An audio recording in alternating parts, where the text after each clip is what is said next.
Hello मेरी UPSC student, कैसे हो आप सब। आज हम जानेंगे, आप लोगों को बताएंगे कि आईएएस और आईपीएस दोनों में से कौन ज़्यादा पावरफुल है। मेरी बहुत सी स्टूडेंट होती है जो 12th के बाद ही यूपीएससी के एग्ज़ाम की जो है सपने देखने लगती है, और मेरी काफ़ी स्टूडेंट है, काफ़ी हद तक स्टूडेंट है जो कि मतलब क्लास 5 से जो है यूपीएससी की तैयारी कर रही है। तो चलिए, और बहुत से स्टूडेंट ग्रेजुएशन के बाद जो है तैयारी शुरू की है, उनको कोई भी घबराने की ज़रूरत नहीं है। मेरे स्टूडेंट, अगर आप मेहनती हो, सच में बहुत ज़्यादा मेहनत करने वाले हो और दिल से चाहते हो, तो टाइम से कोई फ़र्क नहीं पड़ता है। टाइम आपको ये नहीं सोचना है कि मुझे कम टाइम में बनना है, या फिर ये भी नहीं सोचना है कि ज़्यादा टाइम चाहिए। मतलब ज़्यादा टाइम अच्छा होता है, लेकिन आपको घबराना नहीं है। तो चलिए, मेरे उन फ्रेंड्स के लिए जो यूपीएससी के एग्ज़ाम तो देना चाहते हैं, लेकिन आईएएस और आईपीएस के लेकर ज़्यादा कंफ्यूज है। मैंने काफ़ी स्टूडेंट को देखा है, ख़ास करके कि वो आईएएस ही बनना चाहते हैं, और कम स्टूडेंट को, मतलब बहुत कम नहीं पर कम स्टूडेंट को देखा है, मुझे ख़ास करके कहती है नहीं मैम, मुझे आईपीएस ही बनना है। ओके, तो ज़्यादातर स्टूडेंट की जो है चॉइस होती है वो आईएएस ही होती है। तो चलिए जान लेते हैं आईएएस और आईपीएस में से कौन ज़्यादा पावरफुल है, या फिर दोनों की जो बेनिफिट्स क्या है। तो चलिए स्टूडेंट, पहले हम जान लेते हैं आईएएस और आईपीएस की कुछ जो है इन्फॉर्मेशन, जिससे हम पता लगा सकते हैं कि दोनों में से कौन ज़्यादा पावरफुल है। तो पहले हम सभी जानते हैं, रैंक की बात करते हैं। अगर आईएएस की बात की जाए तो इसमें ज़्यादा रैंक करना होता है, मतलब रैंक की ज़्यादा होने से आप आईएएस बन सकते हैं, रैंक की कम होने से आप आईएएस नहीं बन सकते हैं। लेकिन अगर आईपीएस की बात की जाए, आईएएस की तुलना में आईपीएस की रैंक थोड़ी कम भी होती है, तो इसका पथ जो है, इसका रैंक कम करना होता है, तो ये आप जो है बन जाते हैं। तो रैंक की बात की जाए तो आईएएस के लिए आपको ज़्यादा रैंक करना पड़ता है, और आईपीएस के लिए उससे थोड़ी सी कम, मतलब 19 या 20 होती है। अगर आप ज़्यादा रैंक कर ली और आप आईपीएस बनना चाहते हो तो आईपीएस बन सकते हो, लेकिन आपका रैंक थोड़ी सी कम है और आप आईपीएस के पद में हैं, आपको आईएएस बनना है, तो तब नहीं हो सकती। मतलब आईएएस के लिए ज़्यादा रैंक चाहिए। अगर स्थापित की बात की जाए तो आईएएस की स्थापित हुई थी 1950 में। आईएएस की स्थापित हुई थी 1950 में, और आईपीएस की स्थापित हुई थी 1948 में। 1948 में। ओके फ्रेंड्स, अगर आपने यूपीएससी के एग्ज़ाम भी क्लियर कर लिया, इंटरव्यू में भी पास हो गए, तो आईएएस की ट्रेनिंग की अगर बात की जाए तो ये 2 साल की ट्रेनिंग होती है। ओके, और अगर आईपीएस की ट्रेनिंग की बात की जाए तो ये 2.5 साल की होती है। ओके, मतलब ट्रेनिंग आईपीएस में ज़्यादा होती है।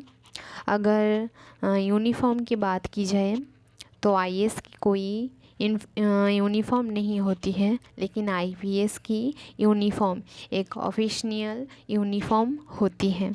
ठीक है, अगर सैलरी की बात की जाए सबसे ज़्यादा, लेकिन उससे पहले फ्रेंड्स, आईएएस की अगर बात की जाए तो ये पब्लिक, मतलब पब्लिक एकदम छोटे से बड़े काम के लिए भी आपको आईएएस की जो है सिग्नेचर होना पड़ता है। मतलब पब्लिक की हर एक पब्लिक एडमिनिस्ट्रेशन की काम जो है हमारी आईएएस ऑफिसर करती है, और क्राइम से रिलेटेड जो है जितने भी पुलिस स्टेशन की जो केस होती है, क्राइम से रिलेटेड होती है, वो काम करती है हमारी आईपीएस। आईपीएस के अंडर जो है सारी पुलिस ऑफिसर होती हैं। ओके, अगर सैलरी की बात की जाए तो आईएएस की सैलरी की अगर बात की जाए, वो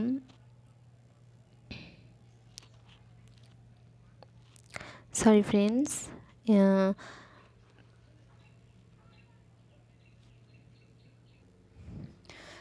अगर आईएएस की सैलरी की बात की जाए तो 56,100 से लेकर 2.5 लैक्स मतलब 2.5 लाख होती है आईएएस ऑफिसर की जो है सैलरी। और अगर आईपीएस की सैलरी की बात की जाए तो वो होती है 56। हाँ, मतलब शुरुआत एक ही होती है, लेकिन इसमें क्या होती है 50,000 जो है कम होती है। मतलब 2 पॉइंट यहाँ टोटल 50,000 था, यहाँ पर क्या हो रहा है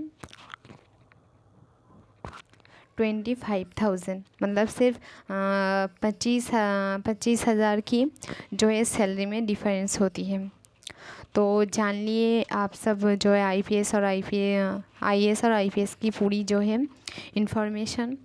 अब जो है आप कमेंट में बताइए दोनों में से आप क्या बनना चाहते हैं और कौन ज़्यादा जो है पावरफुल है। हेलो मेरे यूपीएससी फ्रेंड्स, अगर वीडियो में आपको जो है जानकारी मिली है, अच्छी लगी है तो लाइक कर दीजिए। और अगर कुछ गलती हो गई हो, गलत देखी है तो मुझे बताना ज़रूर कमेंट में, क्योंकि इंसान जो है गलती की ठीक करने के लिए उसको गलती को ही दिखाना पड़ती है। मतलब बाद में अगर कोई गलती होगी। उससे पहले फ्रेंड्स, मेरी इससे पहले जो चैनल थी गवर्नमेंट ऑल एग्ज़ाम से रिलेटेड, उसमें जो है मैं ख़ास करके यूपीएससी स्टूडेंट की तरफ अच्छी तरह से ध्यान नहीं दे पा रही थी। उसके लिए मैंने ये चैनल खोली है। ये जो चैनल है वो सिर्फ़ और सिर्फ आईएएस ड्रीम मतलब यूपीएससी एग्ज़ाम से रिलेटेड स्टूडेंट के लिए है। तो अगर आप मेरी वीडियो यूपीएससी स्टूडेंट देख रही हो तो ज़रूर आपको जॉइंट हो जानी है, क्योंकि मेरी इस चैनल में जो है डेली न्यूज़पेपर एनालिसिस होती है, द हिंदू न्यूज़पेपर, सिर्फ आप लोगों के लिए। और मैं कुछ ही दिनों में मतलब जो रेडी हो रही है वो कोर्स लेके आ रही हूँ, टोटल यूपीएससी एग्ज़ाम जो है आपको क्लियर करवाने के लिए। अगर आप सच में मेहनती स्टूडेंट हो और ज़्यादा से ज़्यादा मतलब सिर्फ़ और सिर्फ पढ़ाई की तरफ फोकस रखने वाले हो, टाइम की तरफ। मैंने बहुत से स्टूडेंट को देखी है जो यूपीएससी के लिए शॉर्टकट ढूंढते हैं। तो फ्रेंड्स, मैं पहले ही बता दे रही हूँ, शॉर्टकट ढूंढने वाले स्टूडेंट मेरे चैनल में शायद आपको जो है अच्छा नहीं लगेगा, क्योंकि मेरी चैनल में मैं स्टूडेंट को पढ़ाती हूँ, टाइम देखकर नहीं पढ़ाती हूँ।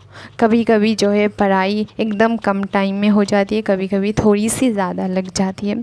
तो फ्रेंड्स, अगर आप मेहनत करने वाले स्टूडेंट हो और फ्रेंड्स आप लोगों को मेरी आने वाली यूपीएससी एग्ज़ाम की जो है कोर्स है उससे ज़रूर जॉइंट होनी है।